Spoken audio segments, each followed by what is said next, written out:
Well, the question is, can you really believe the Bible? I'll be at the universities this fall, and I'm going to have that shoved right at me all the time. How can you believe the Bible? We don't even know that Jesus existed. What about David and Goliath? Can you really believe that he killed this giant with a slingshot? How can you believe that? And in fact, they might say, we have evidence that there was never any King David. Bad science. You have an answer?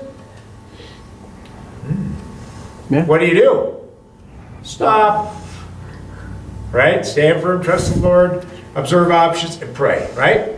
Well, actually, first of all, they're wrong on that. There's a little stone that was found. The interesting thing about it, it's the Chaldean inscription, the Moabite stone. There are two different things that they have now found that has King David on it in the right era as well. King David, you don't inscribe him on a very important stone if he didn't exist, right? All right, now that's number one. Now, recently, one of King David's palaces were found. Let me tell you about it. It is believed to be the fortified Judean city of Shaharim, where David smote Goliath.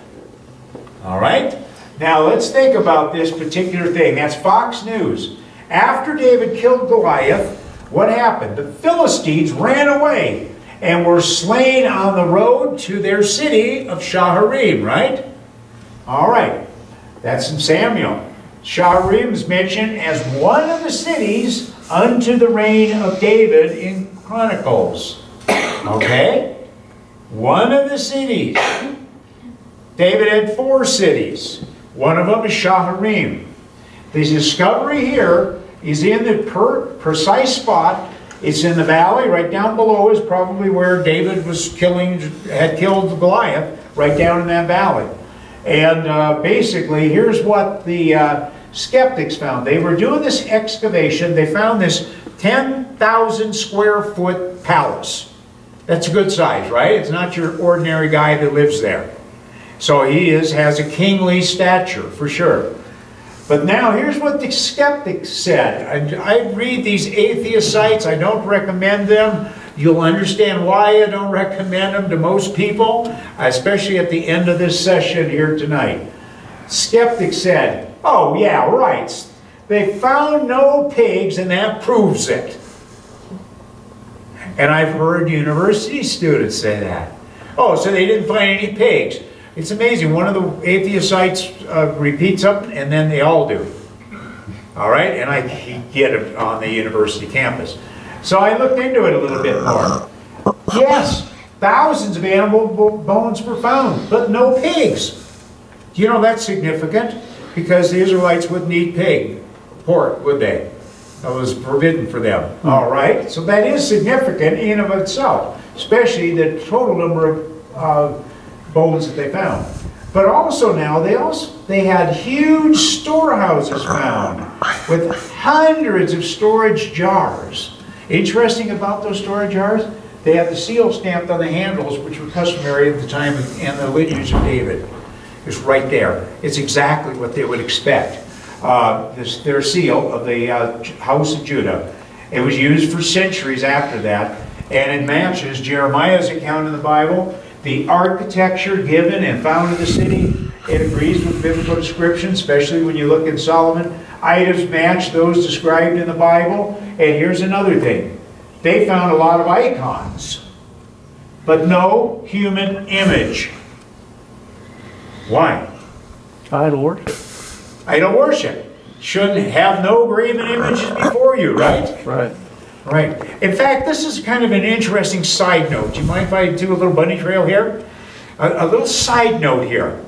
Remember when the Pharisees were going to try to, or some of the religious leaders, let's call them that, were trying to trap Jesus. Remember that? Mm-hmm. And should we pay taxes to Caesar, right? What did Jesus say? Give me a coin. And these guys reached in their pocket, evidently, pulled out a coin. He said, whose image is on that? Caesar's. Do you realize they considered Caesar a god in that Roman culture? Mm-hmm. that particular person, if he was following the law as he's supposed to be, should not have even had that coin in his pocket. He had a graven image on him. Oh. You see that? He was exposing their hypocrisy right then and there. He already had them right there. Okay? When he produced that coin. He had them. They weren't allowed to. The strictest sects of the Jewish people would not have a coin on them at all. No graven images. And so that is significant. That definitely tell you it was a Hebrew, Israelite culture there. Now, could David have killed that giant with a slingshot? Everybody says a little pea shooter. Everybody thinks that. No, a sling was a very important military weapon in that era. In fact, they found storehouses of military weapons, and they have all these slings laid out. Lots and lots of them. And all kinds of rocks ready to go in a military campaign. And the rocks were not the little tiny rocks. They were rocks that are about like that. You can see it right there. That's a good sized rock, huh? And I actually picked up that rock right there in the same valley where David killed Goliath. And if I look carefully and use my imagination, that looks like a G on it. So it must be the one for Goliath, right? So I looked at that rock and I said, wow, that could do some damage. If I just threw it at somebody, hit him in the head, that would do damage. But do you realize when you use a sling like this? I tried it. I actually used slings when I was a kid. Tried it. We had fun with it. I had the sling. My brother and I were out practicing with our sling. And we got to the point where we could hit things, okay? That didn't take us very long to do that. But one day, John is practicing, and he let go of the string too quick. That rock, instead of going where it's supposed to, went right straight backward into the picture window of the house. Right through it. I'm glad my dad wasn't standing there. He would have really been mad. Okay? But all of a sudden we lost the window. But think about it. When you use your arm out here, you've got the sling out here, all of a sudden that thing, when it leaves this sling right there, that is traveling at a high velocity. Almost 2 to 3 times the velocity of a hardball pitcher. About, let's say, 100 miles per hour, a hardball pitcher, right? This could be 200 to 300 miles per hour that stone could be traveling. You understand, with that size of a rock, what it'll do to Goliath's skull. All right? Now, keep something else in mind. David was a sheep herder. What's he going to do? Tending sheep has got to be boring, right? Sitting there all day long, what am I going to do? Well, he probably had a sling. And he was practicing with that sling. You know, there's a boom.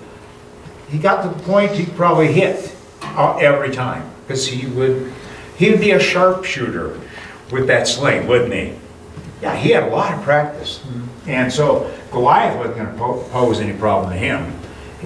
He was confident in his God. He was confident in what abilities God had given him as well. Okay?